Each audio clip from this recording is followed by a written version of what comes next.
la question du développement durable, c'est avant tout repenser l'homme, le mettre au centre véritablement de toutes nos préoccupations.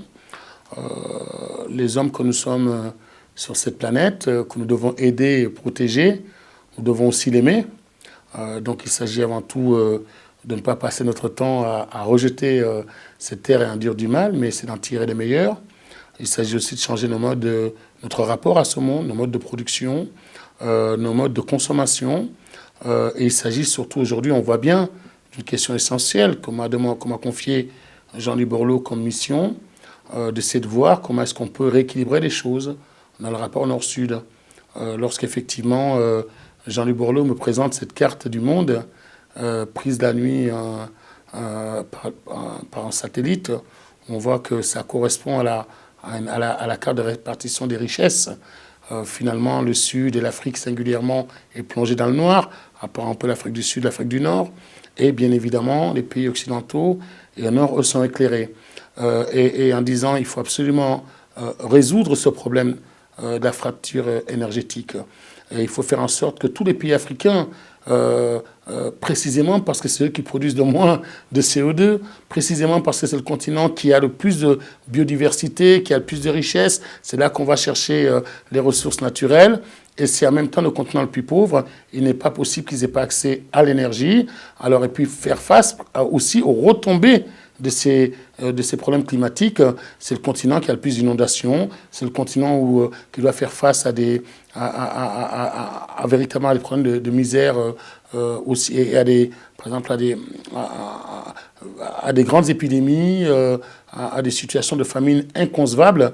Et donc, par exemple, on voit bien là qu'à travers une mission comme celle-ci, à travers dont la France est en train de se positionner sur la question de justice climat, comment la volonté politique peut amener à ce qu'on puisse régler un problème que nous est tous posé, qui, une fois de plus, concerne avant tout l'homme au centre de nos préoccupations. L'Afrique, c'est moins de 2% de CO2 qui est rejeté dans l'univers. Bon, on voit bien à travers cet exemple-là qu'il est important de pouvoir, par exemple, faire appliquer le principe du pollueur-payeur. Bon, et que, bon, on voit bien aussi aujourd'hui que si on ne fait pas attention et si on ne soutient pas des projets comme la Grande Muraille Verte, le bois de chauffe dont ont besoin les populations pour se nourrir essentiellement, eh bien, si on ne fait pas attention à ça, les forêts vont disparaître. Des forêts qui disparaissent, c'est des civilisations qui meurent. Des forêts qui disparaissent, c'est moins d'oxygène.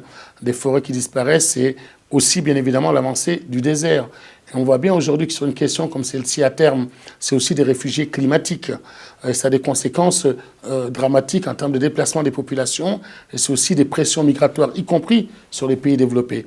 Donc on voit bien qu'à travers une question qui peut paraître à la fois, au départ, sans conséquence, on est quasiment face à l'effet du papillon ou d'une forêt qui disparaît, bah, ça finit par créer des conséquences dramatiques. Voilà quelque chose que nous ne connaissons pas dans un pays d'abondance d'énergie et d'eau et auquel doivent faire face des populations, notamment dans le Sahel. Que les pays africains se retrouvent il y a quelques semaines à Barcelone et claquent la porte en disant « Écoutez, nous partons parce que nous estimons que la part des discussions consacrées aux réductions de gaz à effet de serre dans Copenhague est une part trop petite », me paraît être un sursaut finalement qui est extrêmement salutaire. Me paraît être, on aurait pu dire, au-delà de leurs préoccupations, ils ont une préoccupation universelle. Et d'un seul coup, ce qui peut paraître comme étant une colère qui, à la limite, n'aboutirait qu'à revendiquer le paiement d'une dette, c'est plutôt dire, bah, écoutez, nous sommes engagés dans les mêmes logiques. Aujourd'hui, quand on regarde le bassin du Congo, eh ben, il y a une partie du poumon de l'univers qui se joue là avec l'Amazonie. Quand on voit effectivement la capacité qu'on pourrait avoir à développer un continent il y a aujourd'hui qu'1 milliard de personnes, mais dans 20 ans, 30 ans, ça va être multiplié par 2. C'est aussi autant de consommateurs, autant potentiellement de gens qui peuvent participer à une dynamique globale du monde en termes à la fois d'émancipation, mais aussi de production, etc. Et je trouve que ce sursaut est extrêmement salutaire. Et l'Afrique peut-être nous rappelle simplement que lorsqu'on délaisse des hommes, eh bien, les conséquences sont terribles pour toute l'humanité. Ce que demandent les dirigeants africains que j'ai rencontrés, c'est n'annoncez pas des chiffres si vous n'êtes pas capable de nous dire comment vous allez d'abord les récolter Et en cela, je suis content que Jean-Louis Borloo dise faisons une taxation sur les mouvements financiers de 0,01%. On en sentira à peine les effets sur les mouvements de finances. A contrario, ça pourrait dégager une marge financière pour pouvoir financer ça. Donc il y a une solution. Et la deuxième chose qu'ils disent, c'est, vous comprenez bien quand vous annoncez des sommes qui n'arrivent pas, soit on nous dit qu'on est des personnes qui sont des corrupteurs ou qu'on est corrompus, voilà, comme on a tendance à caricaturer souvent l'Afrique, l'Afrique égale corruption, ou alors dire qu'on est incompétent. Donc je pense que leur exigence, c'est de dire, certes, il faut des chiffres, il faut que ce soit chiffré, il faut qu'on s'entende sur les priorités, nos priorités, il faut qu'on s'entende que ça se fasse dans une logique globale et qu'on dise quand on va arriver l'argent et comment il va être récolté. Et ça me paraît être une démarche encore beaucoup plus pertinente qu'ont nos amis africains. La première des revendications, c'est de dire aujourd'hui qu'on ne peut pas avoir une concentration de richesses, d'énergie, d'eau, de bien-être dans certains pays occidentaux sensibilisés en plus à ces questions-là et avoir de l'autre côté une population désespérée qu'elle doit faire face à des enjeux aussi importants que la désertification, les inondations, l'érosion côtière, et en même temps qui sont des gens dont les populations pensent avant tout à se nourrir, bien avant, et de ne pas être des réfugiés climatiques, bien avant de penser au tri des ordures ménagères. Donc je pense qu'à partir de ce moment-là, d'abord la prise en compte de la spécificité d'un continent comme l'Afrique, une fois de plus, qui est celui qui pollue le moins et qui en même temps subit les plus grandes conséquences. Je pense que la deuxième chose, c'est qu'aujourd'hui, il y a une génération de dirigeants africains qui sont extrêmement conscients du fait qu'aujourd'hui, s'ils ont des accords énergétiques entre les pays, eh bien, c'est autant de sources de conflits futurs qu'ils vont éviter.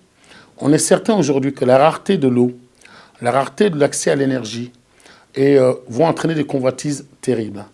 Et que de ces convoitises-là vont naître des tensions entre les populations, par les populations, et que ça peut entraîner véritablement des situations de guerre, de violence. Bon, donc ils disent très clairement, eh bien, essayons de faire en sorte que ce plan justice-climat, par exemple, puisse être mis en place. Ça nous permettra de lier des accords entre pays africains et de pouvoir faire que, par exemple, il y ait moins de guerre ou de méconnaissance entre nos peuples. Et aussi, je pense que les Africains attendent que sur des solutions, par exemple, les Africains ne sont pas là en train de dire on veut choisir telle ou telle énergie. Ils disent simplement il existe des tas d'énergies. On peut parler évidemment avec eux de biodiversité, on peut parler avec eux de toute une série d'autres sources énergétiques, mais ils disent on en a un qui est naturel, qui est le soleil. On ne voit pas pourquoi aujourd'hui on ne pourrait pas en profiter. Et enfin, une fois de plus, sans avoir la prétention du tout de parler en leur nom, ils sont suffisamment grands. J'ai juste un rôle qui est de les accompagner, mais qui est de dire quand même, c'est bien qu'ici, à Deauville, les ateliers de la Terre permettent de faire que les ministres algériens, les dirigeants marocains côtoient des dirigeants et des ministres centrafricains, des ministres sénégalais qui rencontrent des ONG nigériennes. Bon, voilà, il y a ici la possibilité pour les dirigeants africains, pour les organisations non gouvernementales, d'abord d'avoir un échange qui n'est pas toujours facile quand on est dans nos propres pays, et surtout de pouvoir partir de façon, je dirais, serrée, groupée, en rang serré et groupée pour faire face à Copenhague. La plus urgente pour sauver la planète, c'est la justice climat, qui forcément va découler de ça une justice en termes de répartition de l'énergie, en termes de répartition de l'eau, en termes de répartition des richesses. Donc aujourd'hui, pour moi, comme disait d'ailleurs Bob Marley, on peut crier pour beaucoup, pour demander toujours plus d'égalité, toujours pour se demander, mais lorsque la justice n'est pas au cœur de nos préoccupations, on ne prend pas la mesure essentielle. Et c'est en cela que j'ai accepté d'ailleurs de travailler auprès de Jean-Louis Borloo dans cette mission, c'est justice, et ce serait pour moi la mesure la plus urgente et qui pourrait découler et faire face à toutes les injustices.